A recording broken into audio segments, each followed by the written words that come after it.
Ya, teman-teman semua, selamat datang kembali ke channel ini. Teman-teman, hari ini kita mungkin akan sedikit membahas tentang sebuah isu yang sedikit sensitif, ya. Ketika kita bicara tentang narsistik, yang banyak kita bahas di channel ini itu adalah narsistik dalam hubungan keluarga, hubungan percintaan antara dua orang dewasa, ya, dalam pernikahan atau hubungan ya percintaan lah. Tetapi kita juga harus ingat bahwa narsistik itu juga bisa bertransformasi dalam bentuk seorang psikopat atau seorang pedofilia. Artinya orang dewasa yang melakukan pelecehan seksual kepada seseorang yang masih muda atau seorang anak-anak. Oke, hari ini saya mau bahas tentang yang namanya grooming. Spesifik saya akan bahas tentang yang namanya sexual grooming. Konten ini saya buat dengan kesadaran ingin memberikan edukasi supaya kalau bisa tidak ada lagi anak-anak yang menjadi korban pelecehan seksual.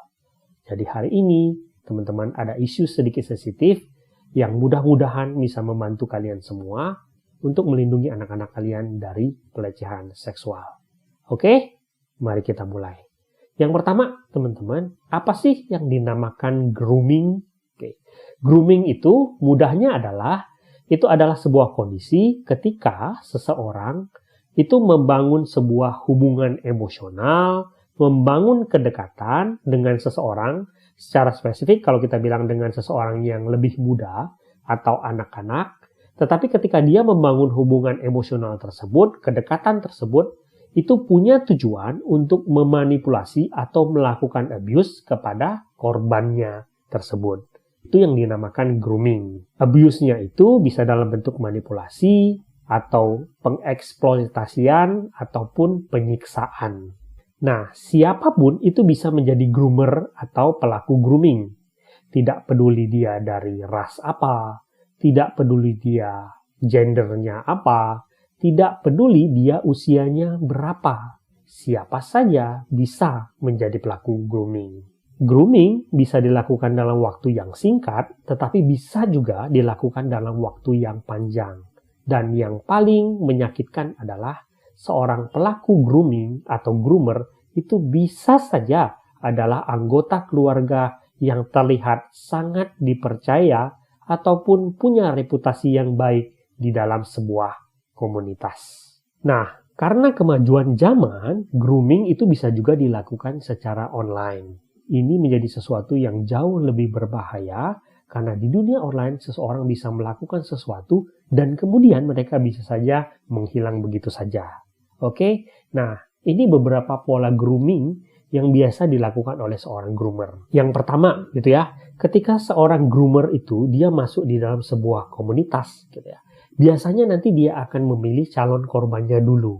Oke, nah bagaimana dia memilih calon korbannya? Biasanya dia akan memilih berdasarkan kemudahan akses bagaimana dia akan memperlakukan korban tersebut. Ataupun dia akan memilih berdasarkan kerapuhan atau kerentanan yang dipunyai si korban. Jadi contoh nih, kalau seorang pedofilia atau pelaku pelecehan seksual kepada seorang anak kecil, ketika dia misalnya menjadi seorang guru gitu ya, atau masuk di dalam sebuah komunitas anak-anak gitu, dia akan memilih anak-anak yang paling mudah dia capai, atau melihat anak-anak yang misalnya ya jauh dari orang tuanya, jauh dari keluarganya, atau gampang dimanipulasi. Anak-anak yang membutuhkan kasih sayang, dan dia akan memilih si anak tersebut menjadi calon korbannya dia. Yang kedua, mereka kemudian akan berusaha mencari akses supaya mereka bisa berhubungan dengan si korban secara diam-diam. Dan dengan itu, dia akan pelan-pelan berusaha mengisolasi korban dari orang-orang yang punya kemungkinan untuk melindungi si korban. Artinya, dia akan punya hubungan rahasia dengan si korban dengan alasan meyakinkan korban bahwa dia akan melindungi korban atau menjadi penyelamatnya si korban, dan kemudian pelan-pelan dia akan memutus akses dari si korban dengan orang-orang lain supaya bisa berada di dalam cengkeramannya dia.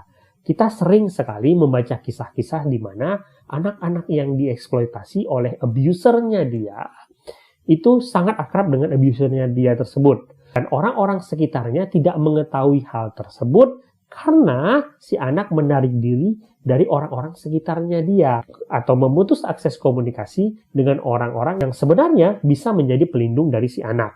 Nah, setelah itu, si pelaku biasanya kemudian akan berusaha mendapatkan kepercayaan dari si korban. Kepercayaan itu bisa didapat dengan misalnya memberikan hadiah-hadiah, atau menceritakan rahasia satu sama lain supaya korbannya percaya bahwa mereka itu punya hubungan yang spesial.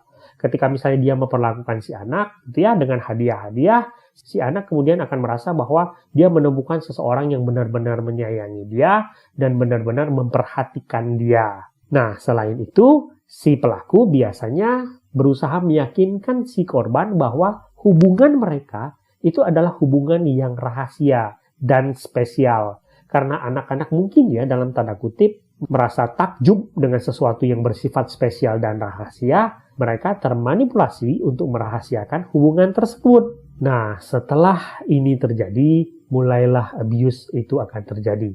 Pada kasus pelecehan seksual, kita mendapati keadaan di mana pelakunya pelan-pelan mulai melakukan sentuhan-sentuhan seksual kepada korbannya. Misalnya, awalnya mereka melakukan sentuhan-sentuhan yang sepertinya tidak berbahaya, seperti memeluk, menggelitik, gitu ya, tidak sengaja bersentuhan untuk melihat reaksi korban supaya korbannya tidak merasa kaget. Tetapi kemudian itu pelan-pelan akan meningkat. Dia akan mulai menyentuh area-area sensitif dari korbannya atau anak-anak tersebut. Dan mulailah pelakunya mulai membicarakan hal-hal yang berbau seksual untuk memperkenalkan hal-hal seksual kepada calon korbannya. Ini dilakukan secara pelan-pelan dan bertahap supaya korbannya itu dalam tanda kutip tidak kaget. Kalau teman-teman membaca kisah pelaku-pelaku kekerasan seksual kepada anak-anak, ini motif yang paling sering mereka lakukan. Dan mereka-mereka ini sering sekali bertransformasi atau tersamarkan melalui orang-orang yang kita tidak akan sangka bahwa mereka akan melakukan hal tersebut. Guru misalnya, pembimbing misalnya, ataupun keluarga-keluarga terdekat seperti paman ataupun orang-orang yang dituakan. Nah, selanjutnya untuk menyamarkan apa yang mereka lakukan, mereka ini biasanya berpengalaman dan pintar untuk membuat apa yang mereka melakukan ini adalah sesuatu yang alami. Jadi orang luar yang tidak mengetahui tentang apa yang mereka lakukan, mereka berpikir bahwa hubungan yang dilakukan oleh pelaku kekerasan tersebut itu sesuatu yang alami dan biasa-biasa saja.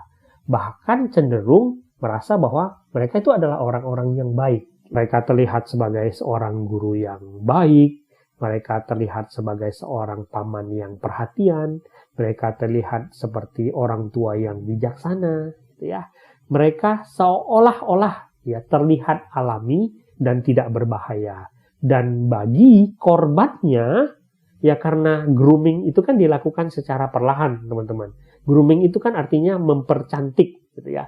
Jadi mereka nggak sadar gitu bahwa mereka itu sedang dimanipulasi, dipercantik, tetapi kemudian di-abuse. Nah, sekarang ketika kita udah mengetahui tentang yang namanya sexual grooming ini, teman-teman, itulah pentingnya kita mengedukasi anak-anak kita sejauh mana batasan-batasan yang harus mereka punya ketika mereka menjalin hubungan dengan orang yang lebih dewasa. Artinya sejauh mana sentuhan-sentuhan fisik yang diperbolehkan. Sejauh mana pembahasan-pembahasan tentang seksualitas itu diperbolehkan sesuai dengan umurnya anak. Dan jauh lebih baik ketika kita bicara tentang pembahasan seksualitas, anak-anak itu berbicara dengan kita sebagai orang tua. Karena kita yang menentukan sejauh mana mereka mengetahui tentang seksualitas. Dan itulah pentingnya kenapa kita harus menjalin hubungan yang dekat dengan anak-anak kita supaya mereka bisa bercerita bila mereka mengalami hal-hal yang tidak wajar ketika mereka menjalin hubungan dengan orang-orang di luar sana. Termasuk orang-orang yang terlihat dekat dengan kita. Ya, kita tidak mengatakan semua orang yang baik kepada anak kita itu adalah orang yang jahat, gitu ya. Tetapi terkadang kita juga harus ingat, kadang-kadang sesuatu yang terlihat baik datang dalam kehidupan kita itu terkadang hanyalah sebuah ilusi dan kita harus sangat berhati-hati dengan hal tersebut. Semoga video yang saya buat ini bisa menimbulkan lebih banyak kesadaran untuk menyelamatkan anak-anak dari kemungkinan menjadi korban pelecehan seksual. Sexual grooming bisa terjadi di mana saja, bisa saja terjadi tanpa sepengetahuan kita. Penting bagi anak-anak kita untuk punya kemampuan melindungi diri mereka. Saya berdoa dengan tulus, semoga tidak ada lagi anak-anak di dunia ini yang mengalami pelecehan atau kekerasan seksual. Semoga video ini berguna. Sampai jumpa di video berikutnya.